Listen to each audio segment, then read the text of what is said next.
In the last video I showed you how to make use of crafters and comparators to be able to streamline the process of automation, but this video is going to go over a lot more simple things which doesn't require much redstone. We're just going to be going over these components today.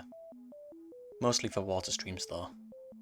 Most people know how droppers and dispensers differ from each other, but just in case, I'm going to show you anyways. Unlike dispensers, droppers will spit out the items that's inside of them as if a player were to drop them, whereas a dispenser would use the items. If I were to use this dropper 3 times to spit out these items,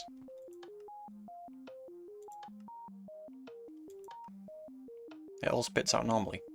These items of course can't really be used aside from the mushroom stew, but it just shows an example of how the dropper works. However, the dispenser has a lot of items that it can use, and won't spit out on the floor normally like a dropper does. These are all the examples that I could find that a dispenser uses, and I'll be showing you examples of how they're all used now. Flint and steel will light the block in front of it on fire. Arrows will be shot out of the dispenser as if it were fired by a bow. Firework rockets will be fired out of the dispenser in the direction that it's facing.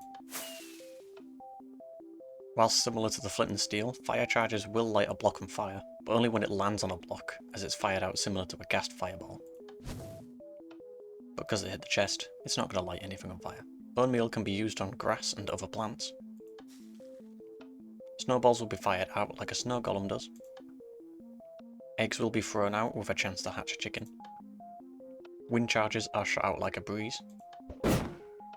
Armour can be equipped on mobs. Splash potions and lingering potions can be dropped. Lava buckets will be placed, and it will leave the empty bucket, which can then be activated again to pick it up. The same goes for water. Spawn eggs will spawn a mob. Empty glass bottles will pick up water. Shears can be used on sheep. Boats can be placed in water. Minecarts can be placed on a track. Carved pumpkins can finish the creation of iron golems and snow golems.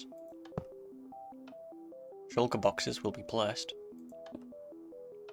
Saddles can be placed on horses, along with horse armour. Carpets can be placed on llamas. Chests can be placed on donkeys and mules. Glowstone can refill respawn anchors. Honeycomb can wax copper blocks. And TNT will explode.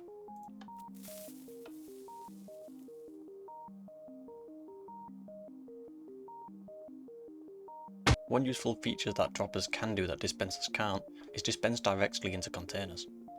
This is the dispenser, and this is the dropper.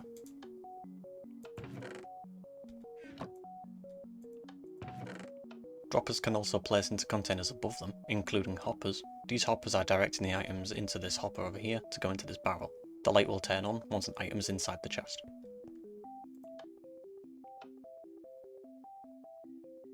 Now we'll move into what I believe to be is one of the most important parts of Redstone, and that's how to transport your items. Droppers can easily be used to put items into a water stream to throw them into a hopper to connect to the chests. And whilst this is a great way to do it, there's a lot more to water streams than some people might not know. Here I've got a simple setup with a dropper with a water stream going into a bunch of different item sorters. The pressure plate on this hopper is just to stop this source block of water from flowing backwards, to allow the items to always flow in one direction. However, there's something wrong with this. If I were to turn this on to show you, you can see that some of the items are getting stuck in the droppers, and that's quite a problem. But before I get into the solutions of this, there's a couple of things I want to show you first. Something I forgot to explain about item sorters in the last guide was that this hopper at the top needs to be pointed in a different direction that's not straight down. The reason for this is because if it were pointed straight down, the items wouldn't really be locked, and its priority would just be putting these items into the bottom hopper. This is what would happen if it were pointing down. It doesn't matter which direction these hoppers face, it just needs to be somewhere that's not down. Items also travel faster when travelling on top of packed ice and blue ice. It's not very noticeable with this short track, but it's noticeable when you compare it with regular blocks. As for a solution to stop the items from getting stuck in the hoppers, well, it's quite simple. Honey blocks. It doesn't have to be honey blocks, but something like chests or ender chests, or anything that's not an entirely full block will work. You can tell a honey block isn't a full block because items will get stuck inside it. See that it's not falling down? Using these, we use a dropper to dispense items to the very back of the water stream, with honey blocks to allow the items to sit on the very edge of it. But this also means they sit on the edge of this block too. That means the items will sit on the edge of the hopper so they'll never get stuck. And here's what will happen. I forgot to add a ceiling.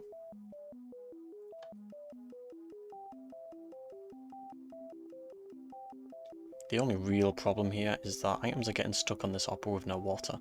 So that's a bit of a problem, but we'll go over the solution in a little bit.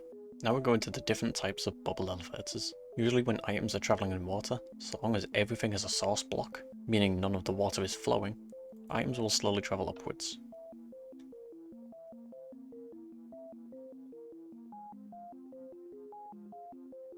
I've removed all source blocks aside from the top block, so let's see the difference. Soul sand at the bottom of water columns will help boost items up even faster. But the problem is, they need to all be source blocks. I've just filled in the water with source blocks, and as you can see it's active because of the bubbles. You'll be able to tell if all of it is source blocks if the top block is a bubble elevator. If any of them in the middle were not to be source blocks, then the bubbles wouldn't reach the top. Now let's see the difference. Much faster.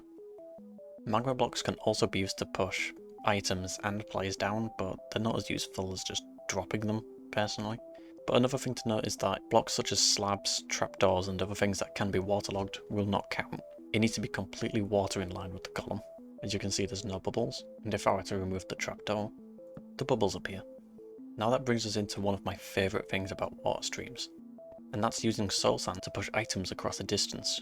If an item has momentum and goes into a bubble elevator, it'll continue going forwards whilst getting shot in the air.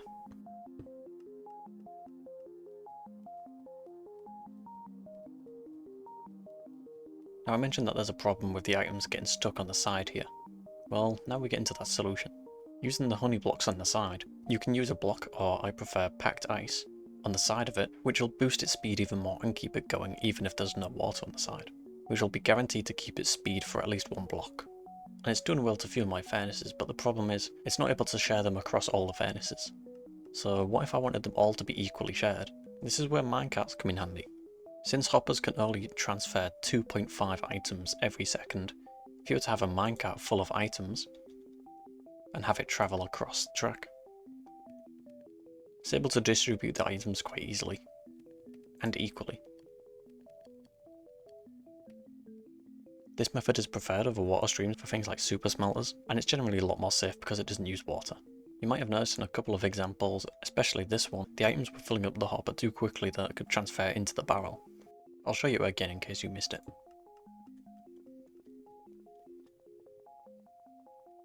The items are staying on top because the hopper is full. Hoppers have quite a slow rate of which they can take items from.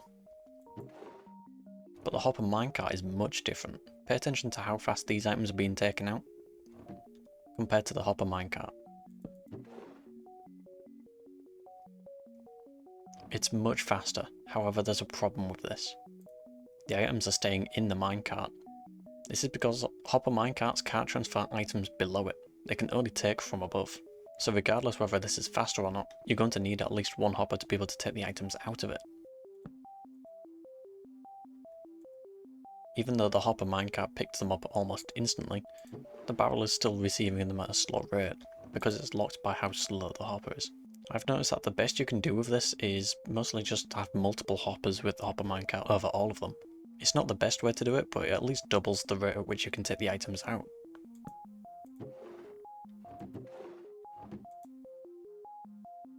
Now here's probably the fastest way you can transport items that I know of. There's probably a faster way, but this is my favourite at least.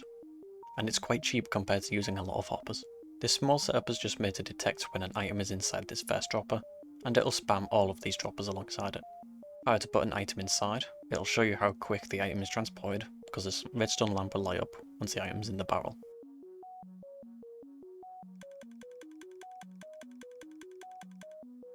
It only took about a couple of seconds. However, with the same line setup as the droppers, but with hoppers, this is how different the speeds are.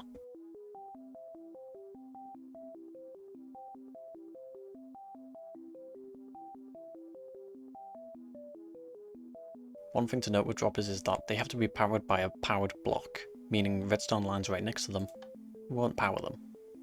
If I raise this redstone line by one block, they all work. You could also do the same with target blocks. This is because target blocks redirect the redstone current, which allows them all to fire.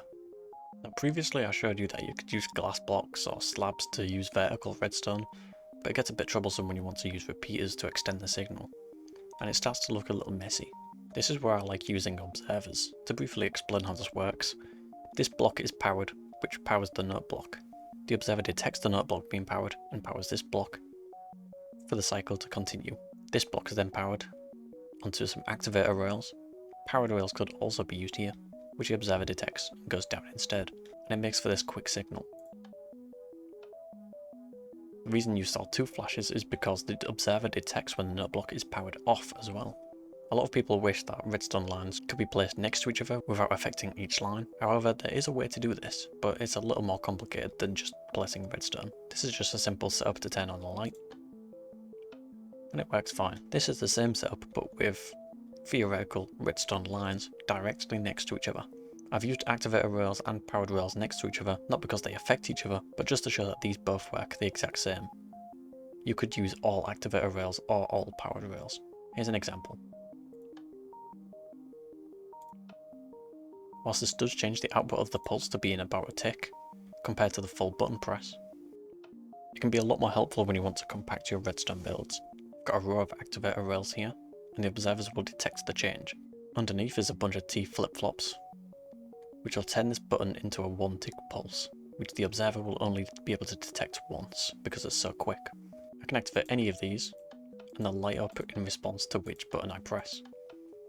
And I can even do two at nearly the same time, and it won't affect the lines next to it. But that's much more of a complex topic, and that's for later. The next video is just going to go over skulk sensors and calibrated skulk sensors. As always, feel free to leave some suggestions if you're struggling to understand a certain build, and I can probably cover it in a future video.